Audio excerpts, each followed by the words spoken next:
Most gardeners make one of three pruning mistakes. They prune too much, they prune too little, or they prune the wrong parts at the wrong time. And each mistake costs you tomatoes. Today I'm walking you through exactly what to prune, what to leave alone, when to do it, and the three biggest mistakes that are costing you pounds of tomatoes. At the end, I'm showing you the one pruning cut that most gardeners never make that can add 3 extra weeks to your harvest season. Do not skip to the end. Drop your state or zone in the comments. I want to see where every member of this community is gardening from. I post simple tips like this every week. Subscribe so you won't miss out. Let's get into it. Here's the critical part most gardeners miss. There are 2 types of tomatoes, and they require completely different pruning strategies. Mix them up and you destroy your harvest. Determinate varieties are genetically programmed to stop growing at a certain height, usually 4 to 5 feet. The top of the plant ends in a flower cluster, not a growing tip. Once they reach that height, they set all their fruit within a 2 to 3 week window. Then they're done. Examples include Roma, Celebrity, San Marzano. These are perfect for sauce making because you get a huge harvest all at once. Here's the critical part. You barely prune determinate tomatoes. If you aggressively prune them thinking you're helping, you're removing the branches that will produce your entire harvest. You'll end up with a small plant and almost no fruit. Indeterminate varieties keep growing until frost kills them. The top never stops. It just keeps reaching for the sky. In warm climates like zones 8 through 10, these can grow 12 feet tall or more. They produce fruit continuously throughout the season. Examples include Brandywine, Cherokee Purple, Early Girl, most heirlooms. These need aggressive pruning, or they become unmanageable. Without pruning, you'll have a 15-foot wide tangle of stems, producing tiny fruits that never ripen. Most gardeners don't know which type they're growing.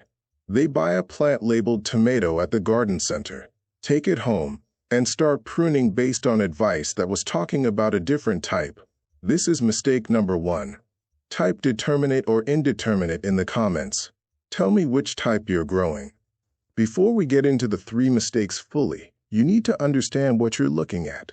Suckers are the shoots that grow in the V-shaped space between the main stem and a leaf branch. Picture a letter Y.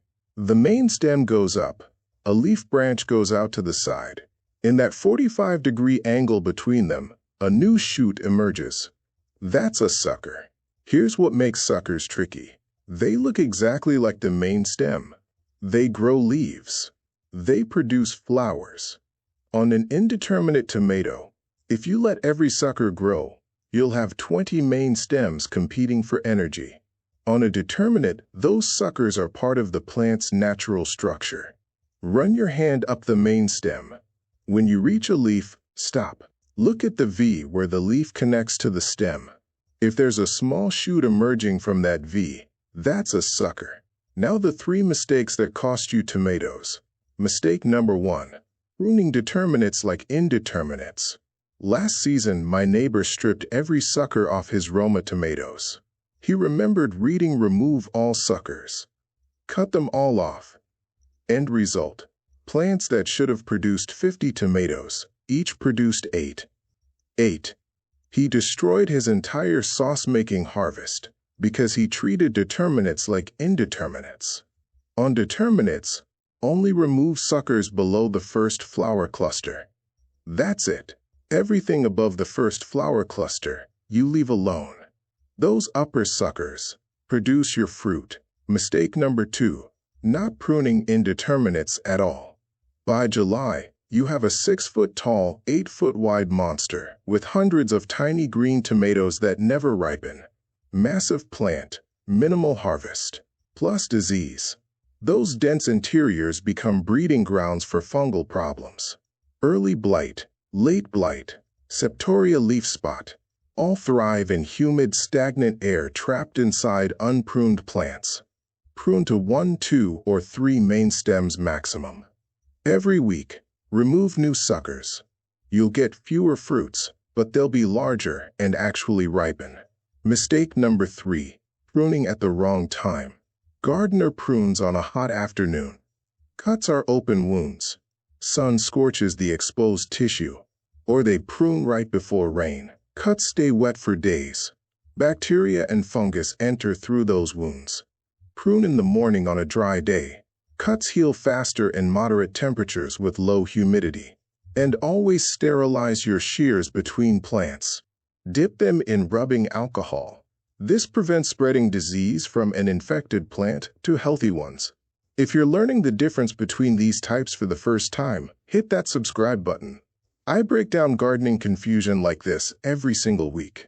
Here's the correct method. For determinates, look up your main stem from the soil.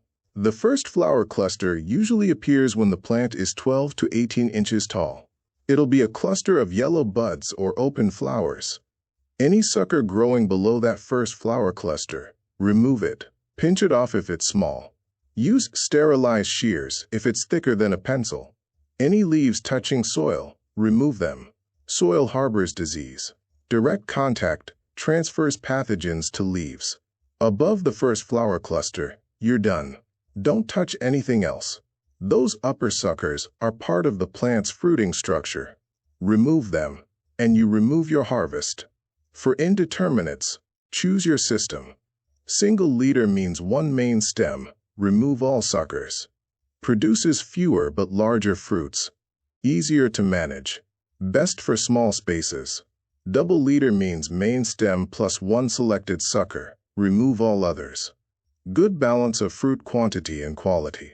Triple leader means main stem plus two selected suckers. More production, but requires more space and stronger support. Run your hand up each leader stem weekly. Find the V where leaves connect. Remove any shoots emerging from those verses. This is critical. Suckers grow fast. Miss a week, and you'll have thick stems that are harder to remove and cause bigger wounds when cut. Remove all leaves and branches on the bottom 12 inches of the plant. This prevents soil splash from carrying disease to foliage. It also improves air circulation at ground level, where fungal spores thrive. If the plant is dense and you can't see through it, remove some interior leaves that are completely shaded. They're consuming energy without producing it. Think of them like employees sitting in a dark room doing nothing. Fire them. Zones 3 through 6. Start pruning late May through June when plants are established. Stop mid-August to let plants ripen existing fruit before frost. Zones 7 through 9. Start in April. Continue through September. Zones 10 and 11. Year-round as needed. If this is making pruning finally make sense, hit subscribe. Because I post simple tips like this every week. When you remove suckers, don't throw them away. Especially not the thick ones. Those are free tomato plants. Take a sucker that's at least 6 inches long with several leaves. Strip off the bottom 2 sets of leaves. You want about 3 inches of bare stem. Fill a glass with water. Place the cutting so the bare stem is submerged and the remaining leaves are above water. Set it in bright indirect light. Within 7 to 10 days, you'll see white roots emerging from the submerged stem. Once roots are an inch long, plant it in soil. Water well. You now have a genetic clone of your original plant. Free succession planting. If your main plant gets disease mid-season, you have backups. If you're in zones 8 through 10, you can start a fall crop from summer cuttings. Have you ever propagated tomatoes from cuttings?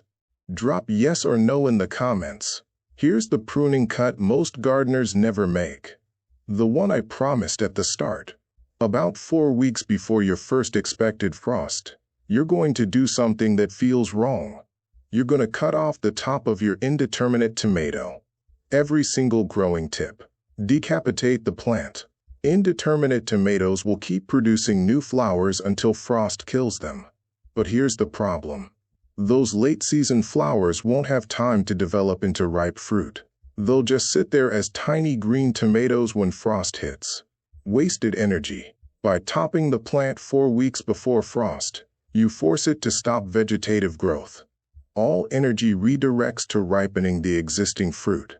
Tomatoes that would have stayed green until frost suddenly ripen 2 weeks earlier, sometimes 3 weeks earlier. Count down from the top flower cluster.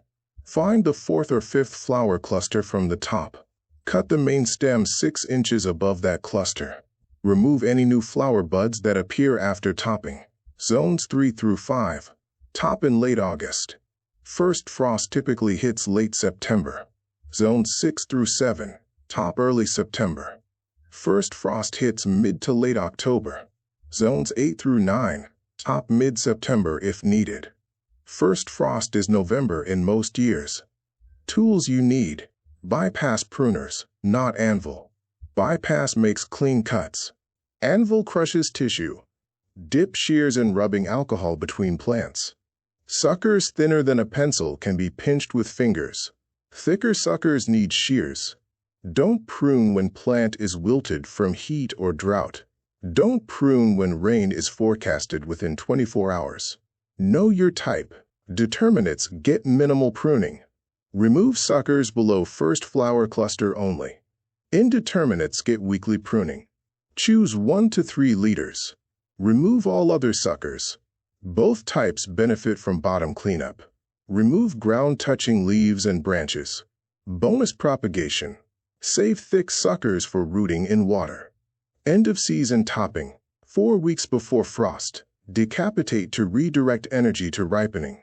What variety of tomato are you growing this year? Determinate or indeterminate? What's your biggest pruning challenge? Drop it all in the comments. I read every single one. If this cleared up years of tomato pruning confusion, subscribe. This is Plantoria Gardening. We don't follow trends. We share proven methods that actually increase yields. Traditional techniques. Real results. No hype. Stop pruning wrong. Start pruning smart. Your tomatoes are about to reward you with the biggest harvest you've ever seen. Thanks for watching and see you in the next one.